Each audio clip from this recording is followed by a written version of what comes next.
എല്ലാ ഉദ്യോഗാർത്ഥികൾക്കും ടാലന്റിന്റെ daily current affairs ക്ലാസ്സിലേക്ക് സ്വാഗതം.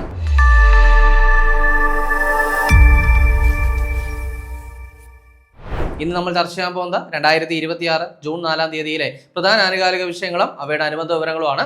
അപ്പോൾ നമ്മൾ ക്ലാസ്സിലേക്ക് കടക്കാം. അപ്പോൾ ഇനി വരാണ്ടിരിക്കുന്ന ഏറ്റവും പ്രധാനപ്പെട്ട ഒരു നോട്ടിഫിക്കേഷൻ ആണ് LP-UP അസിസ്റ്റന്റ് എന്ന് പറയുന്നത്. അപ്പോൾ നിങ്ങൾ കുറേ ആൾക്കാരെങ്കിലും ഈ പറയുന്ന LP-UP അസിസ്റ്റന്റ് എക്സാമിന് വേണ്ടി തയ്യാറെടുക്കുന്നുണ്ടാവും. അപ്പോൾ നിങ്ങളുടെ തയ്യാറെടുപ്പുകൾ കുറച്ചുകൂടെ ഈസി ആക്കാൻ വേണ്ടിയിട്ട് ടാലന്റ് ഒരു LP-UP അസിസ്റ്റന്റ് റാങ്ക് ഫയൽ പുറത്തിറക്കിയിട്ടുണ്ട്. അപ്പോൾ ഒറ്റ വോളിയോ ആണ്, മുൻവർഷ ചോദ്യങ്ങളും അതുപോലെ തന്നെ USCRT ഫാക്റ്റും ഒക്കെ ആഡ് ചെയ്തിട്ടുണ്ട്. നിങ്ങളുടെ വീടിനടുത്തുള്ള ബുക്ക് സ്റ്റോളുകൾ, ആമസോൺ, ഫ്ലിപ്കാർട്ട് എന്നീ പ്ലാറ്റ്ഫോമുകൾ, ടാലന്റിന്റെ വെബ്സൈറ്റ് ആയിട്ടുള്ള veranda.talent.com ഇവയിലൊക്കെ തന്നെ ഈ ഒരു ബുക്ക് ലഭ്യമാണ്. അപ്പോൾ അതൊരു പർച്ചേസ് ചെയ്യുക. എന്തായാലും നോട്ടിഫിക്കേഷന് മുന്നേ തന്നെ തയ്യാറെടുപ്പുകൾ ആരംഭിക്കുക. CPO എക്സാമിനായിട്ട് തയ്യാറെടുക്കുന്ന ഉദ്യോഗാർത്ഥികൾക്ക് വേണ്ടി ടാലന്റ് CPO റാങ്ക് ഫയൽ പുറത്തിറക്കിയിട്ടുണ്ട്. അപ്പോൾ 3 വോളിയോ ആണ്. ഇതിനകത്ത് മുൻവർഷ ചോദ്യങ്ങളും അതുപോലെ തന്നെ USCRT ഫാക്റ്റുകളും ഒക്കെ ഉണ്ട്. അപ്പോൾ ഈ ഒരു റാങ്ക് ഫയൽ നിങ്ങളുടെ വീടിനടുത്തുള്ള ബുക്ക് സ്റ്റോളുകളിൽ ലഭ്യമാണ്. അതുപോലെ തന്നെ ആമസോൺ, ഫ്ലിപ്കാർട്ട് എന്നീ പ്ലാറ്റ്ഫോമുകളിൽ ലഭ്യമാണ്. അതേപോലെ തന്നെ veranda.talent.com എന്ന് പറയുന്ന വെബ്സൈറ്റ് വഴി നിങ്ങൾക്ക് പർച്ചേസ് ചെയ്യാവുന്നതാണ്. അപ്പോൾ പർച്ചേസ് ചെയ്യുക, പഠിക്കുക. അപ്പോൾ നമുക്ക് ആദ്യം നോക്കാനുള്ള പോയിന്റ് എന്ന് പറയുന്നത് ഒരു നിയമനവുമായിട്ട് ബന്ധപ്പെട്ട കാര്യമാണ്. അതായത് 2026 കേരള എക്സൈസ് കമ്മീഷണറായിട്ട് നിയമിതനായത് ആരാണ്? അപ്പോൾ എന്താണ് 2026 കേരള എക്സൈസ് കമ്മീഷണറായിട്ട് നിയമിതനായത് ആരാണ്? ശ്രീറാം സാംബശിവ റാവു. ആരാണ്? ശ്രീറാം സാംബശിവ റാവു ആണ്. വളരെ കൃത്യമായിട്ട് പേരൊന്ന് ഓർത്തു വയ്ക്കുക. അതായത് 1 വർഷ കാലയളവിലേക്കാണ് അദ്ദേഹത്തിന്റെ നിയമനം എന്ന് പറയുന്നത്. അപ്പോൾ ഇവിടെ എന്തായാലും എക്സൈസ് കമ്മീഷണറാണ് നമ്മൾ പറഞ്ഞത് എങ്കിൽ നിലവിലെ എക്സൈസ് വകുപ്പ് മന്ത്രി ആരാണ് എന്ന് ചോദിച്ചു കഴിഞ്ഞാൽ ആരാണ്? ലിജു ആണ്. കൃത്യമായിട്ട് പഠിക്കുക. then എക്സൈസ് വകുപ്പും അതുപോലെ തന്നെ സഹകരണ വകുപ്പും കൈകാര്യം ചെയ്യുന്നത് ആര് തന്നെയാണ്? ലിജു തന്നെയാണ്.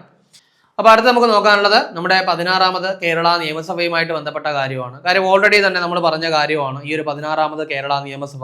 അതായത് അവിടുത്തെ മന്ത്രിമാരെ പറ്റിയും അതുപോലെ തന്നെ നിയമസഭയുടെ പ്രത്യേകതകളൊക്കെ നമ്മൾ പറഞ്ഞിട്ടുണ്ടായിരുന്നു. അതായത് ഡെയിലി കറന്റ് അഫയേഴ്സിലൂടെയും അല്ലാതെ സ്പെഷ്യൽ വീഡിയോയിലൊക്കെ നമ്മൾ പറഞ്ഞിട്ടുണ്ടായിരുന്നു. അപ്പോൾ ഇവിടെ നമുക്ക് ഓൾറെഡി അറിയാവുന്നൊരു കാര്യം തന്നെയാണ്. പക്ഷെ ഔദ്യോഗികമായിട്ട് അത് വരുമ്പോൾ നമ്മൾ എന്ത് ചെയ്യണം? ചർച്ച ചെയ്യണം. അപ്പോൾ നമ്മുടെ 16ാമത് കേരള നിയമസഭയുടെ ഡെപ്യൂട്ടി സ്പീക്കറായിട്ട് തെരഞ്ഞെടുക്കപ്പെട്ടത് ആരാണെന്ന് ചോദിച്ചു കഴിഞ്ഞാൽ ഷാനിമോൾ ഉസ്മാൻ. ആരാണ്? ഷാനിമോൾ ഉസ്മാൻ ആണ്. മണ്ഡലം അറിയാലോ, അരൂർ മണ്ഡലമാണ് കേട്ടോ. അരൂർ നിയോജക മണ്ഡലത്തിൽ നിന്നാണ് ഷാനിമോൾ ഉസ്മാൻ നിയമസഭയിലേക്ക് തെരഞ്ഞെടുക്കപ്പെട്ടത്. അപ്പോൾ 16ാമത് കേരള നിയമസഭയുടെ ഡെപ്യൂട്ടി സ്പീക്കർ എന്ന് പറയുന്നത് ഷാനിമോൾ ഉസ്മാൻ ആണ്. കൃത്യമായിട്ട് പഠിക്കുക. മണ്ഡലം എന്ന് പറയുന്നത് അരൂറാണ്. ദെൻ നമ്മുടെ കേരള നിയമസഭയിൽ ഡെപ്യൂട്ടി സ്പീക്കർ ആവുന്ന 4ാമത്തെ വനിതയാണ് എന്നുള്ളൊരു കാര്യം കൂടി പഠിക്കുക കേട്ടോ. 4ാമത്തെ വനിതയാണ്. ഈ ഒരു പ്രത്യേകത കൂടി പഠിക്കുക. അപ്പോൾ 3 കാര്യങ്ങൾ നിങ്ങൾ ഓർക്കുക. എന്തൊക്കെയാണ്? ഒന്നെന്ന് പറയുന്നത് നമ്മുടെ ഡെപ്യൂട്ടി സ്പീക്കർ ആരാണ്? ഷാനിമോൾ ഉസ്മാൻ. മണ്ഡലം അരൂറാണ്. 4ാമത്തെ വനിതയാണ്. ഇത്രയും കാര്യം പഠിക്കുക. അപ്പോൾ ഡെപ്യൂട്ടി സ്പീക്കർ അറിയാം. അങ്ങനെയാണെങ്കിൽ സ്പീക്കർ നമുക്കറിയാം അല്ലെ, തിരുവഞ്ചൂർ രാധാകൃഷ്ണനാണ് നിലവിലെ നിയമസഭാ സ്പീക്കർ എന്ന് പറയുന്നത്. അദ്ദേഹത്തിന്റെ മണ്ഡലം കോട്ടയമാണെന്ന് അറിയാം. ദെൻ പ്രോട്ടേം സ്പീക്കർ എന്ന് പറയുന്നത് ആരാണ്? G. സുധാകരനാണെന്ന് അറിയാം. അദ്ദേഹത്തിന്റെ മണ്ഡലം അമ്പലപ്പുഴയാണെന്ന് നമുക്കറിയാം. ഓക്കെ അല്ലെ? അത്രയും ക്ലിയർ ആണ്. ദെൻ അങ്ങനെയാണെങ്കിൽ ഈ പറയുന്ന ഷാനിമോൾ ഉസ്മാനുമായിട്ട് ബന്ധപ്പെട്ട് അല്ലെങ്കിൽ ഈ ഒരു ഡെപ്യൂട്ടി സ്പീക്കർ തെരഞ്ഞെടുപ്പുമായിട്ട് ബന്ധപ്പെട്ട കുറച്ച് കാര്യങ്ങൾ കൂടി നമുക്കൊന്ന് അറിഞ്ഞു വെച്ചിട്ട് പോവാം. കാര്യം തിരുവഞ്ചൂർ രാധാകൃഷ്ണന്റെ ആ ഒരു എന്താണ് സ്പീക്കർ ഇലക്ഷനെ പറ്റിയൊക്കെ നമ്മൾ ഡീറ്റെയിൽ ആയിട്ട് ചർച്ച ചെയ്തതാണ്. എത്ര വോട്ട് കിട്ടിയെന്നൊക്കെ നമ്മൾ ചർച്ച ചെയ്താണ് അല്ലെ. അപ്പൊ ഇവിടെയും അതുപോലെ തന്നെ നമുക്ക് നോക്കാം. ഷാനിമോൾ ഉസ്മാന് കിട്ടിയ വോട്ട് എന്ന് പറയുന്നത് 99 വോട്ടുകളാണ്. അതേപോലെ തന്നെ എതിർ സ്ഥാനാർത്ഥിയായിട്ട് നിന്നത് മുഹമ്മദ് മുഹ്സിൻ ആണ്. അദ്ദേഹത്തിന് 34 വോട്ടുകളാണ് കിട്ടിയത്. ആകെ 133 പേരാണ് പോൾ ചെയ്തത്. അപ്പോൾ കൃത്യമായിട്ട് പഠിച്ചേക്കുക. 133 പേർ എന്ത് ചെയ്തു? പോൾ ചെയ്തു. പക്ഷെ സ്പീക്കർ തെരഞ്ഞെടുപ്പിൽ അങ്ങനെയല്ലായിരുന്നു. 139 പേരാണ് പോൾ ചെയ്തത്. അന്ന് സുധാകരൻ വോട്ട് ചെയ്തില്ലായിരുന്നു കേട്ടോ. അപ്പൊ ഇവിടെ പക്ഷെ 133 പേരെ വോട്ട് ചെയ്തിട്ടുണ്ടായിരുന്നുള്ളൂ. കാര്യം 2 സ്ഥാനാർത്ഥികളെ ഉണ്ടായിരുന്നുള്ളൂ. അപ്പോൾ NDA എന്ത് ചെയ്തു? വിട്ടു നിൽക്കുകയാണ് ചെയ്തത് കേട്ടോ. NDA വിട്ടു നിന്നു. സോ അവർ 3 പേര് വോട്ട് ചെയ്തിട്ടില്ല. അതേപോലെ തന്നെ നമ്മുടെ സ്പീക്കർ ആയിട്ടുള്ള തിരുവഞ്ചൂർ രാധാകൃഷ്ണൻ എന്ത് ചെയ്തിട്ടില്ല? വോട്ട് ചെയ്തിട്ടില്ല. അതേപോലെ തന്നെ എന്താണ് ബാക്കിയുള്ളൊരു 3 MLA ഹാജരായില്ല. അപ്പോൾ 3 NDA എന്നുള്ള 3 പേര് വോട്ട് ചെയ്തില്ല. അതുപോലെ തന്നെ സ്പീക്കർ വോട്ട് ചെയ്തില്ല. അതേപോലെ തന്നെ 3 MLA ഹാജരായില്ലായിരുന്നു. അപ്പോൾ ആകെ വോട്ട് ചെയ്തത് 133. അതിൽ 99 പേര് ഷാനിമോൾ ഉസ്മാനും 34 പേര് മുഹമ്മദ് മുഹ്സിനുമാണ് വോട്ട് ചെയ്തത്. ജസ്റ്റ് ഒന്ന് അറിയാൻ വേണ്ടി പറഞ്ഞു എന്ന് മാത്രമേ ഉള്ളൂ. അപ്പോൾ 16ാമത് കേരള നിയമസഭയുടെ deputy speaker Shanimol Usman, speaker Thiruvanchoor Radhakrishnan, pro tem speaker എന്ന് പറയുന്നത് G. സുധാകരൻ. സോ ഇതിൽ 3 ഏതെങ്കിലും ഒരു ചോദ്യം എന്തായാലും BS ചോദിക്കും. കൃത്യമായിട്ട് പഠിക്കുക കേട്ടോ. ഇനി അടുത്തത് മറ്റൊരു നിയമനവുമായിട്ട് ബന്ധപ്പെട്ട കാര്യമാണ്. അതായത് ഹൈക്കോടതി ജഡ്ജിയായിട്ട് സേവനം അനുഷ്ഠിക്കാതെ അഭിഭാഷകരിൽ നിന്ന് നേരിട്ട് സുപ്രീം കോടതിയിൽ ജഡ്ജിയായി നിയമിതയായ 2ാമത്തെ വനിത ആരാണ്? അപ്പൊ എന്താ പറഞ്ഞേ? ഹൈക്കോടതി ജഡ്ജി ജഡ്ജിയായിട്ട് സേവനം അനുഷ്ഠിക്കാതെ അഭിഭാഷകരിൽ നിന്നും നേരിട്ട്, അതായത് ബാർ കൗൺസിലിൽ നിന്ന് നേരിട്ട് സുപ്രീം കോടതിയിൽ ജഡ്ജിയായിട്ട് നിയമിതയായ രണ്ടാമത്തെ വനിത ആര് എന്നുള്ളതാണ് വെങ്കിട സുബ്രഹ്മണ്യ മോഹൻ. ആരാണ്? വെങ്കിട സുബ്രഹ്മണ്യ മോഹനെയാണ്. കൃത്യമായിട്ടൊന്ന് പഠിക്കുക. കാരണം ഇപ്പോൾ റീസെന്റ് ആയിട്ടാണ് സുപ്രീം കോടതിയിലെ ജഡ്ജിമാരുടെ എണ്ണം കൂട്ടിയത്. നമ്മൾ ചർച്ച ചെയ്താണ് 38 പേര്, ചീഫ് ജസ്റ്റിസ് ഉൾപ്പെടെ 38 പേരാണ് ഇപ്പോൾ സുപ്രീം കോടതിയിലുള്ളത്. അപ്പോൾ നിലവിൽ ഇപ്പോൾ ഒരു 5 പേരുടെ നിയമനം കൂടി നടന്നിട്ടുണ്ടായിരുന്നു. അപ്പോൾ ആ 5 പേരിൽ ഒരാളെന്ന് പറയുന്നത് ഈ പറയുന്ന വെങ്കിട സുബ്രഹ്മണ്യ മോഹനെയാണ്. അപ്പൊ ഈ ഒരു നിയമനം നടന്നപ്പോഴാണ് ഈ പറയുന്ന വെങ്കിട സുബ്രഹ്മണ്യ മോഹന ഈ ഒരു നേട്ടത്തിലേക്ക്, അതായത് ഹൈക്കോടതി ജഡ്ജിയായിട്ട് സേവനം അനുഷ്ഠിക്കാതെ നേരിട്ട് എന്താണ് സുപ്രീം കോടതിയിൽ ജഡ്ജിയായി നിയമിതയായ രണ്ടാമത്തെ വനിത എന്ന് പറയുന്ന നേട്ടത്തിലേക്ക് വെങ്കിട സുബ്രഹ്മണ്യ മോഹൻ എന്ത് ചെയ്യുന്നത് എത്തുന്നത്. കൃത്യമായിട്ട് പഠിക്കുക. അപ്പൊ അങ്ങനെയാണെങ്കിൽ ഒരു സംശയം വരുമല്ലോ, ഈ പറയുന്ന എന്താണ് ഈ സ്ഥാനത്തെത്തിയ ആദ്യത്തെ വനിത ആരാണെന്നൊരു സംശയം നമുക്ക് വരും. അതേപോലെ തന്നെ ഇവരുടെയൊക്കെ നിയമനം നടത്തുന്നത് ആരാണെന്നുള്ള സംശയം കൂടി വരും. അപ്പോൾ നമുക്ക് ആദ്യം നിയമനത്തിന്റെ കാര്യത്തിൽ ഒരു ക്ലാരിറ്റി വരുത്തിയിട്ട് ആദ്യത്തെ വനിതയിലേക്ക് പോകാം കേട്ടോ. അപ്പോൾ ഇവരുടെ നിയമനം, അതായത് ജഡ്ജിമാരെ നിയമിക്കുന്നത് ശരിക്കും പറഞ്ഞു കഴിഞ്ഞാൽ പ്രസിഡന്റ് ആണ്. പക്ഷെ ആ ജഡ്ജിമാരെ ശുപാർശ ചെയ്യുന്നതിന്റെ ഒരു കൊളീജിയം ഉണ്ട്. അതായത് നമ്മുടെ സുപ്രീം കോടതി ചീഫ് ജസ്റ്റിസും 4 മുതിർന്ന ജഡ്ജിമാരും അടങ്ങുന്ന ഒരു കൊളീജിയം എന്ത് ചെയ്യുന്നുണ്ട്? ഈ ജഡ്ജിമാരെ ശുപാർശ ചെയ്യും. അവരെ എന്ത് ചെയ്യും? രാഷ്ട്രപതി നിയമിക്കുകയാണ് ചെയ്യുന്നത് എന്നുള്ളൊരു കാര്യം കൂടി എന്ത് ചെയ്യുക, നിങ്ങൾ ആദ്യമേ ഒന്ന് ഓർത്തു വയ്ക്കുക. ഇനി നമ്മുടെ അടുത്ത സംശയത്തിലേക്ക് വരാം. അതായത് ഈ സ്ഥാനത്ത് എത്തുന്ന ആദ്യത്തെ വനിതയാണ്, നമ്മൾ നേരത്തെ രണ്ടാമത്തെ വനിത പറഞ്ഞു. അപ്പൊ അങ്ങനെയാണെങ്കിൽ ആദ്യത്തെ വനിതയും കൂടെ പറയണം. അത് ഇന്ദു മൽഹോത്ര കേട്ടോ. ഇന്ദു മൽഹോത്രയാണ്. 2018 എന്ത് ചെയ്തത് ഇത്തരത്തിലുള്ള നേട്ടം ഇന്ദു മൽഹോത്ര സ്വന്തമാക്കിയത് എന്നുള്ള കാര്യം കൂടി പഠിക്കുക. ഇനി ഒരു കാര്യം കൂടിയുണ്ട്, നിലവിൽ എത്ര വനിതാ ജഡ്ജിമാരാണ് സുപ്രീം കോടതിയിലുള്ളത്? വളരെ പ്രധാനപ്പെട്ട കാര്യമാണ്. കാരണം നമ്മളിപ്പോൾ മന്ത്രിസഭയിൽ എത്ര വനിതകളുണ്ട് എന്നൊക്കെ നമ്മൾ നോക്കുന്നത് പോലെ നിലവിൽ നമ്മുടെ സുപ്രീം കോടതിയിൽ എത്ര വനിതാ ജഡ്ജിമാരുണ്ട് എന്ന് ചോദിച്ചു കഴിഞ്ഞാൽ 2 പേരാണ്. ഒരാളെ ഇപ്പൊ നമ്മൾ പഠിച്ചു അല്ലെ, വെങ്കിട സുബ്രഹ്മണ്യ മോഹനെയാണ് ഒരാളെന്ന് പറയുന്നത്. മറ്റൊരാളെന്ന് പറയുന്നത് നാഗരത്ന കേട്ടോ. ജസ്റ്റിസ് നാഗരത്നയാണ് മറ്റൊരാളെന്ന് പറയുന്നത്. സോ 2 വനിതാ ജഡ്ജിമാരാണ് നിലവിലുള്ളത്. അങ്ങനെയാണെങ്കിൽ സുപ്രീം കോടതി ജഡ്ജിയായ ആദ്യ വനിത ആരാണ് എന്ന് ചോദിച്ചു കഴിഞ്ഞാൽ ആരാണ്? നമ്മുടെ ജസ്റ്റിസ് ഫാത്തിമ ബീവിയാണ് കേട്ടോ. അപ്പോൾ സുപ്രീം കോടതിയിലെ ജഡ്ജിയായ ആദ്യ വനിത എന്ന് പറയുന്നത് ആരാണ്? ജസ്റ്റിസ് ഫാത്തിമ ബീവിയാണ്. ദെൻ ഈ പറയുന്ന വെങ്കിട സുബ്രഹ്മണ്യ മോഹനെയും ചേർത്ത് ഇതുവരെ 12 പേരാണ്, 12 വനിതകളാണ് സുപ്രീം കോടതിയിൽ എന്ത് ചെയ്തിട്ടുള്ളത്? ജഡ്ജിമാരായിട്ടുള്ളത്. സോ അതുകൂടെ ഒന്ന് കൃത്യമായിട്ട് പഠിച്ചേക്കുക. ഇനി അടുത്തത് മറ്റൊരു നിയമനമാണ്. അതായത് കർണാടകയുടെ പുതിയ മുഖ്യമന്ത്രി ആരാണ്? ഇവിടത്തെയാണ് കർണാടകയുടെ പുതിയ മുഖ്യമന്ത്രി. ഓൾറെഡി നമ്മൾ പറഞ്ഞു സിദ്ധരാമയ്യ രാജിവെച്ചു. ഇനി ആരായിരിക്കും മുഖ്യമന്ത്രി? നമ്മൾ ഓൾറെഡി പറഞ്ഞതാണ്. ആരാണ്? DK ശിവകുമാർ. അപ്പോൾ കർണാടകയുടെ പുതിയ മുഖ്യമന്ത്രി DK ശിവകുമാർ ഓൾറെഡി നമുക്ക് അറിയാം. പക്ഷേ ഇവിടെ ഇദ്ദേഹം മുഖ്യമന്ത്രിയായിട്ട് വരുമ്പോൾ ഒരു പ്രധാനപ്പെട്ട അപ്ഡേഷൻ ഉണ്ടാവുന്നുണ്ട്. അതായത് നമ്മൾ ഇതിന് മുൻപുള്ള ക്ലാസ്സുകളിൽ പഠിച്ചൊരു കാര്യമാണ്, ഇന്ത്യയിലെ ഏറ്റവും സാമ്പത്തികമായിട്ട് അല്ലെങ്കിൽ ഇന്ത്യയിലെ ഏറ്റവും റിച്ചസ്റ്റ് CM ആരാണ് നമ്മൾ ഓൾറെഡി പറഞ്ഞിട്ടുണ്ടായിരുന്നു. ഒരു ഇൻഡെക്സ് വന്ന സമയത്ത് ഇന്ത്യയിലെ ഏറ്റവും ധനികനായ മുഖ്യമന്ത്രിയെ കുറിച്ചും അതുപോലെ തന്നെ ഇന്ത്യയിലെ ഏറ്റവും സാമ്പത്തികം കുറഞ്ഞ മുഖ്യമന്ത്രിമാരെ കുറിച്ചും നമ്മൾ പറഞ്ഞിട്ടുണ്ടായിരുന്നു. അപ്പോൾ സാമ്പത്തികം കുറഞ്ഞ മുഖ്യമന്ത്രിമാർ അവിടെ നിൽക്കട്ടെ, അപ്പോൾ അതിനെക്കുറിച്ചുള്ള റിപ്പോർട്ടുകളൊക്കെ ഇനി വരുമ്പോൾ നമുക്ക് ചർച്ച ചെയ്യാം. പക്ഷേ ഇവിടെ DK ശിവകുമാർ മുഖ്യമന്ത്രി ആവുന്ന സമയത്ത് ഇന്ത്യയിൽ ഏറ്റവും ധനികനായ മുഖ്യമന്ത്രി ആരാണെന്ന് ചോദിച്ചു കഴിഞ്ഞാൽ 1ാം സ്ഥാനത്ത് ആരാണ്? DK ശിവകുമാറാണ് കേട്ടോ. 1ാം സ്ഥാനത്ത് ആരാണ്? DK ശിവകുമാറാണ്. അപ്പോൾ DK ശിവകുമാർ കർണാടകയുടെ പുതിയ മുഖ്യമന്ത്രി. അപ്പോൾ ഇദ്ദേഹം മുഖ്യമന്ത്രി ആകുമ്പോൾ ഒരു ചെറിയ വ്യത്യാസം വരുന്നുണ്ട്. എന്താണ്? ഇന്ത്യയിലെ ഏറ്റവും ധനികനായ മുഖ്യമന്ത്രി DK ശിവകുമാർ ആണ്. മുൻപ് ആരായിരുന്നു? ചന്ദ്രബാബു നായിഡു ആണല്ലേ. അപ്പൊ അദ്ദേഹം 2ാം സ്ഥാനത്തേക്ക് പോയി. ദെൻ 3ാം സ്ഥാനത്ത് ആരാണെന്ന് ചോദിച്ചു കഴിഞ്ഞാൽ നിലവിലെ തമിഴ്നാട് മുഖ്യമന്ത്രിയായ ജോസഫ് വിജയ് ആണ് 3ാം സ്ഥാനത്ത് കേട്ടോ. അപ്പോൾ കാര്യമായ ഒരു വ്യത്യാസം വന്നിട്ടുണ്ട്. 1ാം സ്ഥാനത്ത് DK ശിവകുമാർ, 2ാം സ്ഥാനത്ത് ചന്ദ്രബാബു നായിഡു, ഇവിടത്തെ ആന്ധ്രാപ്രദേശിന്റെ മുഖ്യമന്ത്രി. ദെൻ 3ാം സ്ഥാനത്ത് തമിഴ്നാട് മുഖ്യമന്ത്രിയായ ജോസഫ് വിജയ് ആണ്. വളരെ കൃത്യമായിട്ട് ഈ കാര്യങ്ങൾ ഓർക്കുക. ഇനി അടുത്ത് നമുക്ക് നോക്കാനുള്ള കാര്യം എന്ന് പറയുന്നത് ഒരു കാർഡുമായിട്ട് ബന്ധപ്പെട്ട കാര്യമാണ്. അതായത് അടുത്തിടെ 1 stop multi purpose unified card പുറത്തിറക്കാനായിട്ട് തീരുമാനിച്ച സംസ്ഥാനം ഏതാണ്? അപ്പൊ എന്താ പറഞ്ഞേ? അടുത്തിടെ 1 stop multi purpose unified card പുറത്തിറക്കാനായിട്ട് തീരുമാനിച്ച സംസ്ഥാനം ഏതാണ്? തെലങ്കാനയാണ് കേട്ടോ. തെലങ്കാനയാണ്. അപ്പൊ വിവിധ വകുപ്പുകളുടെ സേവനങ്ങൾ, കാര്യം നമുക്കറിയാം വിവിധ വകുപ്പുകളുടെ സേവനങ്ങൾ അവിടുത്തെ പൗരന്മാർക്ക് ഇപ്പോൾ പല സംസ്ഥാനങ്ങളിലും അങ്ങനെയാണ്, ഒരുപാട് വകുപ്പുകളുടെ സേവനങ്ങൾ പലർക്കും കിട്ടുന്നുണ്ട്. സോ ഇവിടെ തെലങ്കാന ഉദ്ദേശിക്കുന്ന ഇതാണ്, ഈ ഒരു കാർഡിലൂടെ വിവിധ വകുപ്പുകളുടെ സേവനങ്ങൾ എല്ലാം തന്നെ എന്ത് ചെയ്യാൻ പറ്റും? ആ ഒരു കാർഡിൽ രേഖപ്പെടുത്താൻ പറ്റും. ഇപ്പൊ എനിക്കൊരു കാർഡ് ഉണ്ടെങ്കിൽ എനിക്ക് വിവിധ വകുപ്പുകളിൽ നിന്ന് എന്തൊക്കെ സേവനങ്ങൾ കിട്ടുന്നുണ്ടെന്ന് ആ കാർഡിൽ രേഖപ്പെടുത്തിയിട്ടുണ്ടാവും. സോ അത്തരത്തിൽ 1 stop multi purpose unified card പുറത്തിറക്കാനായിട്ട് തീരുമാനിച്ച സംസ്ഥാനം എന്ന് പറയുന്നത് തെലങ്കാനയാണ്. തെലങ്കാന പറഞ്ഞത് കൊണ്ട് തന്നെ അവിടുത്തെ മുഖ്യമന്ത്രി ആരാണ്? രേവന്ത് റെഡ്ഡിയാണ് കേട്ടോ. രേവന്ത് റെഡ്ഡിയാണ്. സോ അത് വളരെ കൃത്യമായിട്ട് പഠിച്ചേക്കണേ. ഇനി അടുത്ത് നമുക്ക് നോക്കാനുള്ളത് ഒരു ഇന്ത്യ സന്ദർശനവുമായിട്ട് ബന്ധപ്പെട്ട ഒരു പ്രധാനപ്പെട്ട വ്യക്തിയുടെ ഇന്ത്യ സന്ദർശനവുമായിട്ട് ബന്ധപ്പെട്ട കാര്യമാണ്. അതായത് 2026 ഇന്ത്യ സന്ദർശിച്ച മ്യാൻമർ പ്രസിഡന്റ്. അപ്പോൾ മ്യാൻമറിന്റെ പ്രസിഡന്റ് ഇന്ത്യ സന്ദർശിച്ചിരിക്കുകയാണ്. മ്യാൻമറിന്റെ പ്രസിഡന്റിനെ അറിയാമെങ്കിൽ നമുക്ക് എളുപ്പമായി അല്ലെ. ആരാണ്? യു മിൻ ഓങ് ഹ്ലായിങ്. ആരാണ്? യു മിൻ ഓങ് ഹ്ലായിങ് എന്ന് പറയുന്ന വ്യക്തിയാണ് നിലവിലെ മ്യാൻമറിന്റെ പ്രസിഡന്റ് എന്ന് പറയുന്നത്. then അദ്ദേഹം ഇന്ത്യ സന്ദർശിച്ചിരിക്കുകയാണ്. അപ്പോൾ അദ്ദേഹം ഇന്ത്യ സന്ദർശിക്കുന്ന സമയത്ത് അദ്ദേഹം നടത്തിയ ഒരു പ്രസ്താവന വളരെ ശ്രദ്ധേയമായിട്ടുണ്ടായിരുന്നു. അതായത് നമ്മുടെ പ്രതിരോധത്തിന് എന്തെങ്കിലും ദോഷം വരുന്ന രീതിയിലുള്ള യാതൊരുവിധ പ്രവർത്തനങ്ങളും എന്ത് ചെയ്യില്ല, മ്യാൻമറിൽ നടക്കില്ല എന്ന തരത്തിലൊരു പ്രസ്താവന എന്ത് ചെയ്തിട്ടുണ്ടായിരുന്നു, അദ്ദേഹം നടത്തിയിട്ടുണ്ടായിരുന്നു. സോ അതുകൊണ്ട് നമ്മൾ ജസ്റ്റ് ഒന്ന് ചർച്ച ചെയ്യുന്നേ ഉള്ളൂ. ഇനി അടുത്തത് മറ്റൊരു പ്രധാനപ്പെട്ട റിപ്പോർട്ടുമായിട്ട് ബന്ധപ്പെട്ട കാര്യമാണ്. അപ്പോൾ 2025-26 വർഷത്തെ സമുദ്രോൽപ്പന്ന കയറ്റുമതി കണക്കുകൾ പ്രകാരം ഇന്ത്യൻ സമുദ്രോൽപ്പന്നങ്ങളുടെ പ്രധാന ഇറക്കുമതിക്കാർ ആരാണ്? അപ്പൊ എന്താ പറഞ്ഞേ? 2025-26 വർഷത്തെ സമുദ്രോൽപ്പന്ന കയറ്റുമതി കണക്കുകൾ പ്രകാരം ഇന്ത്യൻ സമുദ്രോൽപ്പന്നങ്ങളുടെ പ്രധാന ഇറക്കുമതിക്കാർ ആരാണ് എന്നുള്ളതാണ്. അമേരിക്കയാണ് കേട്ടോ. ഒന്നാം സ്ഥാനത്ത് അമേരിക്കയാണ്. കാര്യം ഏറ്റവും കൂടുതൽ ഇന്ത്യയുടെ സമുദ്രോൽപ്പന്നങ്ങൾ ഏറ്റവും കൂടുതൽ ഇറക്കുമതി ചെയ്യുന്നത് അമേരിക്കയിലാണ്. ഇനി രണ്ടാമത് എവിടെയാണ് എന്ന് ചോദിച്ചു കഴിഞ്ഞാൽ രണ്ടാമത് ചൈനയിലാണ് കേട്ടോ. രണ്ടാമത് ചൈനയാണ്. ദെൻ മൂന്നാമത് യൂറോപ്യൻ യൂണിയൻ കേട്ടോ. യൂറോപ്യൻ യൂണിയൻ ആണ് മൂന്നാം സ്ഥാനത്തുള്ളത്. അപ്പോൾ വളരെ പ്രധാനപ്പെട്ട ഒരു റിപ്പോർട്ടാണ് നമ്മൾ പറയുന്നത്. 2025-26 വർഷത്തെ സമുദ്രോൽപ്പന്ന കയറ്റുമതി കണക്കുകളാണ്. അപ്പോൾ അതിൽ ഇന്ത്യയുടെ സമുദ്രോൽപ്പന്നങ്ങൾ ഏറ്റവും കൂടുതൽ ഇറക്കുമതി ചെയ്യുന്നത് എവിടെയാണെന്ന് ചോദിച്ചു കഴിഞ്ഞാൽ അമേരിക്കയിലാണ്, രണ്ടാമത് ചൈനയിലാണ്, മൂന്നാമത് യൂറോപ്യൻ യൂണിയനിലാണ് എന്നുള്ള കാര്യം ഒന്ന് ഓർത്തു വെച്ചേക്കുക. കഴിഞ്ഞില്ല, ഇനിയും ഈ റിപ്പോർട്ടിലെ ചില കാര്യങ്ങളുണ്ട്. അതായത് ഇന്ത്യയിൽ നിന്നും ഏറ്റവും കൂടുതൽ കയറ്റുമതി ചെയ്യുന്ന സമുദ്രോൽപ്പന്നം ഏതാണ്? അപ്പോൾ ഏറ്റവും പ്രധാനപ്പെട്ട ഒരു കാര്യമാണ് ഇന്ത്യയിൽ നിന്ന് ഏറ്റവും കൂടുതൽ കയറ്റുമതി ചെയ്യുന്ന സമുദ്രോൽപ്പന്നം ഏത് എന്ന് ചോദിച്ചു കഴിഞ്ഞാൽ അത് ശീതീകരിച്ച ചെമ്മീനാണ് കേട്ടോ. ശീതീകരിച്ച ചെമ്മീനാണ് എന്നുള്ള കാര്യം കൂടി നോക്കാം. ശീതീകരിച്ച ചെമ്മീനാണ് ഇന്ത്യയിൽ നിന്ന് ഏറ്റവും കൂടുതൽ എന്ത് ചെയ്യുന്നത്, കയറ്റുമതി ചെയ്യുന്ന ഉൽപ്പന്നം എന്നുള്ള കാര്യം ഒന്ന് പഠിച്ചു വെച്ചേക്കുക.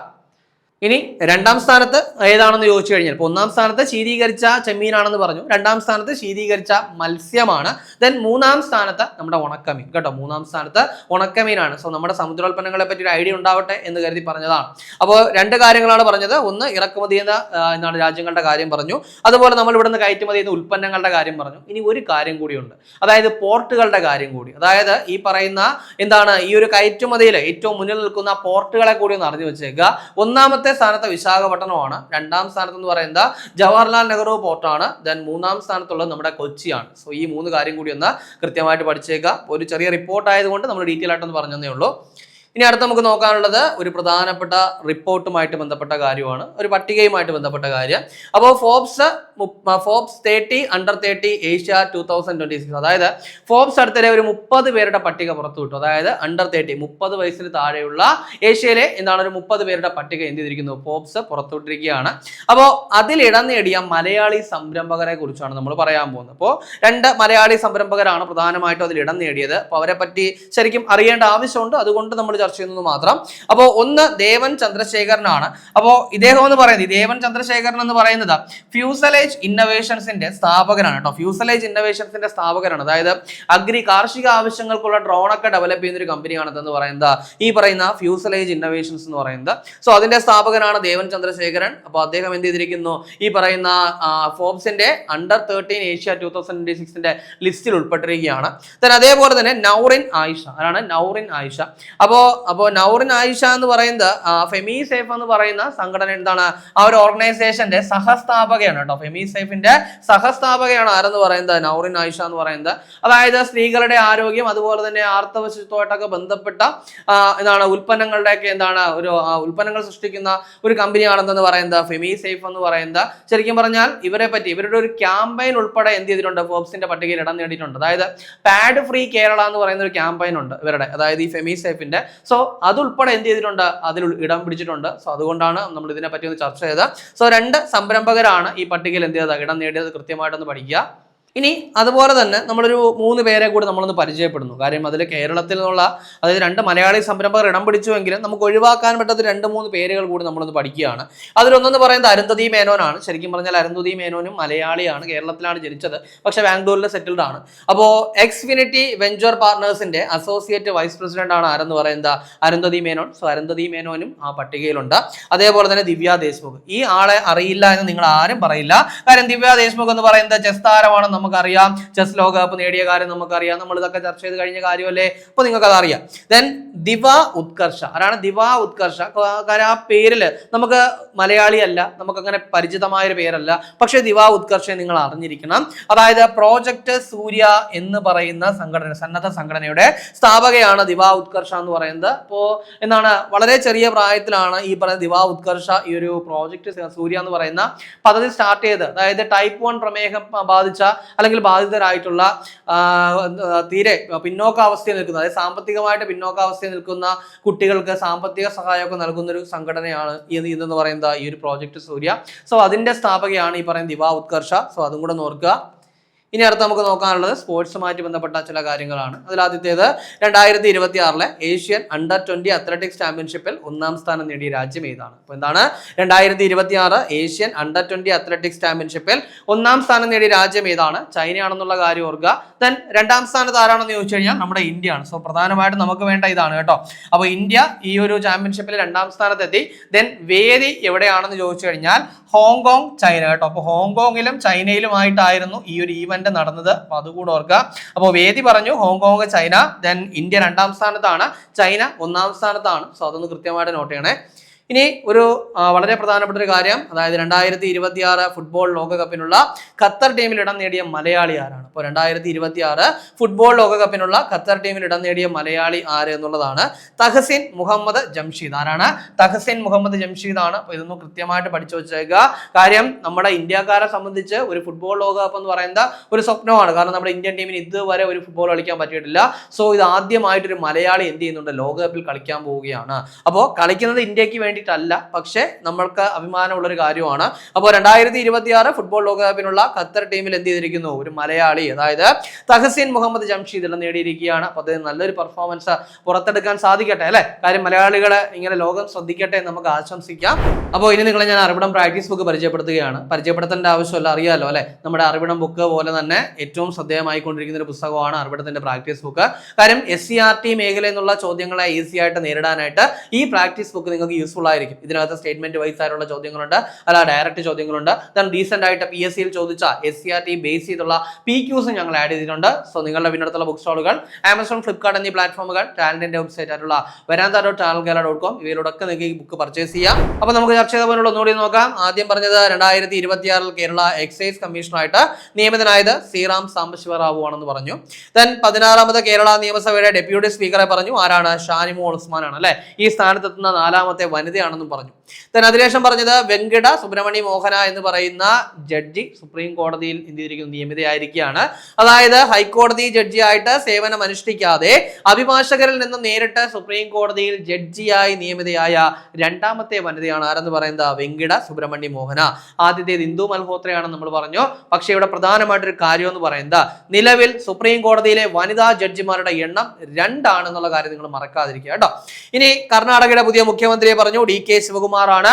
നിലവിൽ ഇന്ത്യയിലെ ഏറ്റവും ധനികനായ മുഖ്യമന്ത്രി എന്ന് പറയുന്നത് DK ശിവകുമാർ ആണ്. 2ാം സ്ഥാനത്ത് ചന്ദ്രബാബു നായിഡു ആണ്. 3ാം സ്ഥാനത്ത് നമ്മുടെ ജോസഫ് വിജയ് ആണ്. ഇനി അതിനുശേഷം പറഞ്ഞ പോയിന്റ് എന്താ? അടുത്തിടെ 1 stop multi purpose unified card പുറത്തിറക്കാൻ തീരുമാനിച്ച സംസ്ഥാനം ഏതാണ്? തെലങ്കാനയാണ്. അതിനുശേഷം നമ്മുടെ മ്യാൻമറിന്റെ പ്രസിഡന്റ് ഇന്ത്യ സന്ദർശിച്ചു അല്ലെ. അദ്ദേഹത്തിന്റെ പേരെന്താ? യു മിൻ ഓങ് ഹ്ലായ് എന്ന് പറയുന്നതാണ് അദ്ദേഹത്തിന്റെ പേര്. സോ ഒന്ന് കൃത്യമായിട്ട് പഠിച്ചേക്കുക. 2025-26 വർഷത്തെ സമുദ്രോൽപ്പന്ന കയറ്റുമതി കണക്കുകൾ പ്രകാരം ഇന്ത്യൻ സമുദ്രോൽപ്പന്നങ്ങളുടെ പ്രധാന ഇറക്കുമതിക്കാർ ആരാണ്? അമേരിക്കയാണ് കേട്ടോ. അപ്പോൾ ഇന്ത്യയിൽ നിന്നും സമുദ്രോൽപ്പന്നങ്ങൾ ഏറ്റവും കൂടുതൽ ഇറക്കുമതി ചെയ്യുന്നത് അമേരിക്കയിലാണ്. 2ാമത് ചൈനയിലാണ്. ദെൻ 3ാമത് യൂറോപ്യൻ യൂണിയൻ ആണ്. ഇനി ഇന്ത്യയിൽ നിന്ന് ഏറ്റവും കൂടുതൽ കയറ്റുമതി ചെയ്യുന്ന സമുദ്രോൽപ്പന്നം ഏതാണെന്ന് ചോദിച്ചു കഴിഞ്ഞാൽ ശീതീകരിച്ച ചെമ്മീനാണ്. 2ാമത് ശീതീകരിച്ച മത്സ്യമാണ്. മൂന്നാമത് ഉണക്കമീനാണ്. ദെൻ ഏറ്റവും ബെസ്റ്റ് ആയിട്ട് പെർഫോം ചെയ്ത പോർട്ടുകളെ പറ്റി നമ്മൾ പറഞ്ഞു അല്ലെ. ഒന്നാം സ്ഥാനത്ത് വിശാഖപട്ടണം, ദെൻ അതുപോലെ തന്നെ എന്താണ് ജവഹർ പോർട്ടുമാണ്, ദെൻ മൂന്നാം സ്ഥാനത്ത് കൊച്ചിയാണെന്നൊക്കെ നമ്മൾ പറഞ്ഞിട്ടുണ്ടായിരുന്നു അല്ലെ. ഇപ്പോൾ ജവഹർ പോർട്ട് എന്ന് പറയുന്നത് നമ്മുടെ നവശേവയാണ് കേട്ടോ, മുംബൈയിലെ. ദെൻ അതിനുശേഷം നമ്മൾ പറഞ്ഞ പോയിന്റ് ഫോബ്സ് 30, അതായത് അണ്ടർ 30 ഏഷ്യ 2026 ആ ഒരു പട്ടികയിൽ ഇടം നേടിയ മലയാളി സംരംഭകരെ പറഞ്ഞു. ആരൊക്കെയാണ്? ദേവൻ ചന്ദ്രശേഖരനും നൗറിൻ ആയിഷയാണ്. അവരുടെ സ്റ്റാർട്ടപ്പുകളെ പറ്റി ഒന്ന് മനസ്സിലാക്കി വെച്ചേക്കുക. ദേവൻ ചന്ദ്രശേഖരന്റെ സ്റ്റാർട്ടപ്പാണ് ഫ്യൂസലേജ് ഇന്നോവേഷൻസ് എന്ന് പറയുന്നത്, അതായത് കാർഷിക ആവശ്യങ്ങൾക്കുള്ള ഡ്രോണുകൾ ഡെവലപ്പ് ചെയ്യുന്നു. ദെൻ നൗറിൻ ആയിഷ എന്ന് പറയുന്നത് ഫെമി സേഫ് എന്ന് പറയുന്ന സ്ഥാപനത്തിന് എന്താണ് സഹസ്ഥാപകയാണെന്നുള്ള കാര്യം പഠിക്കുക. അതായത് സ്ത്രീകളുടെ ആരോഗ്യത്തിനും അതുപോലെ തന്നെ ആർത്തവ ആരോഗ്യത്തിനൊക്കെ വേണ്ടിയിട്ടുള്ള ഉപകരണങ്ങളൊക്കെ ഉൽപ്പന്നങ്ങളൊക്കെ പുറത്തിറക്കുന്ന ഒരു സ്ഥാപനമാണ് എന്തെന്ന് പറയുന്നത് ഫെമി സേഫ്. ദെൻ അതിനുശേഷം പറഞ്ഞത് 2026 ഏഷ്യൻ അണ്ടർ 20 അത്ലറ്റിക്സ് ചാമ്പ്യൻഷിപ്പിൽ ഒന്നാം സ്ഥാനം നേടിയ രാജ്യം ഏതെന്ന് പറഞ്ഞു. അത് ചൈനയാണ്. ദെൻ 2026 ഫുട്ബോൾ ലോകകപ്പിനുള്ള ഖത്തർ ടീമിൽ ഇടം നേടിയ മലയാളി തഹസിൻ മുഹമ്മദ് ജംഷീദ് ആണെന്ന് പറഞ്ഞു. ഇനി കഴിഞ്ഞ ക്ലാസ്സുമായി ബന്ധപ്പെട്ട 2 ചോദ്യങ്ങൾ നൽകുകയാണ്. അതിന് ഉത്തരം കൂടി കമന്റ് ചെയ്യുക. ആദ്യത്തെ ചോദ്യം, അടുത്തിടെ ആൻഡമാൻ ആൻഡ് നിക്കോബാർ കമാൻഡിന്റെ കമാൻഡർ ഇൻ ചീഫായിട്ട് ചുമതലയേറ്റത് ആരെന്നാണ് ചോദ്യം. അപ്പോൾ അത് രാജസുബ്രഹ്മണ്യം ആണോ, വിനീത് മക്കാർത്തി ആണോ, രാജേഷ് കുമാർ സിംഗ് ആണോ, അജയ് കൊച്ചാർ ആണോ? ഇനി രണ്ടാമത്തെ ചോദ്യം, Ulloor memorial library and research institute ഏർപ്പെടുത്തുന്ന 2025 ഉള്ളൂർ അവാർഡിന് അർഹനായത് ആരെന്നാണ്. അപ്പോൾ M Mukundan, E Santhosh Kumar, P Sreedharan Unni, then KP Mohankumar. ശരി ഉത്തരം കമന്റ് ചെയ്യുക. ഇനി കഴിഞ്ഞ ക്ലാസ് നൽകിയിരുന്ന 2 ചോദ്യങ്ങളുടെ ഉത്തരം കൂടി നോക്കുക. ആദ്യത്തെ ചോദ്യം, 2026 സംസ്ഥാന സ്കൂൾ പ്രവേശനോത്സവത്തിന്റെ ഗാനം രചിച്ചതാരാണ്? അപ്പോൾ ഇതിന്റെ ആൻസർ എന്ന് പറയുന്നത് റഫീഖ് അഹമ്മദ് ആണ്. നമ്മൾ പറഞ്ഞതായിരുന്നു. ദെൻ ഉദ്ഘാടനം പട്ടത്ത് വെച്ചാണെന്നുള്ള കാര്യം കൂടി ഓർത്ത് വെച്ചേക്കുക. ഇനി രണ്ടാമത്തെ ചോദ്യം എന്ന് പറയുന്നത് പൊതുജനങ്ങൾക്ക് പരാതികൾ എളുപ്പത്തിൽ ഫയൽ ചെയ്യുന്നതിനായിട്ട് കേന്ദ്ര ഭരണ പരിഷ്കാര പൊതുപരാതി പരിഹാര വകുപ്പും ഭാഷിണിയും സംയുക്തമായിട്ട് അടുത്തിടെ പുറത്തിറക്കിയ ഒരു AI അധിഷ്ഠിത വോയിസ് ചാറ്റ് ബോട്ട്. എന്താണ് അതിന്റെ പേരെന്ന് പറയുന്നത്? സമാധാൻ ദീദി അല്ലെ. സമാധാൻ ദീദി എന്നാണ് കൃത്യമായിട്ട് പഠിക്കുക. അതായത് അവരവർക്ക് അവരുടെ ഭാഷകൾ തന്നെ എന്ത് ചെയ്യാൻ പറ്റും, ഈ ഒരു കംപ്ലൈൻസ് ഒക്കെ രജിസ്റ്റർ ചെയ്യാനായിട്ടൊക്കെ പറ്റും. സോ അത് കൃത്യമായിട്ട് ഓർക്കുക. അപ്പോൾ നമ്മൾ ഇന്ന് ചർച്ച ചെയ്ത ചോദ്യങ്ങളും ഉത്തരങ്ങളും ചർച്ച ചെയ്ത പോയിന്റുകളും മനസ്സിലായെന്ന് വിചാരിക്കുന്നു. വളരെ കാര്യമായിട്ട് അതുപോലെ തന്നെ ഡെയിലി കറണ്ട് അഫയേഴ്സ് അപ്ഡേറ്റ് ചെയ്ത് പോവുക, നല്ലപോലെ വർക്ക് ചെയ്യുക, എത്രയും പെട്ടെന്ന് ഒരു ജോലി നേടിയെടുക്കുക. 2026 ജൂൺ 4 പ്രധാന ആനുകാലിക വിഷയങ്ങളും അവയുടെ അനുബന്ധ വിവരങ്ങളുമാണ് നമ്മൾ ചർച്ച ചെയ്ത് കഴിഞ്ഞത്. അപ്പോൾ ഈ ചർച്ച ചെയ്ത പോയിന്റുകളൊക്കെ മനസ്സിലായെന്ന് വിചാരിക്കുന്നു. മറ്റൊരു ക്ലാസ്സുമായി നമുക്ക് അടുത്ത ദിവസം കാണാം.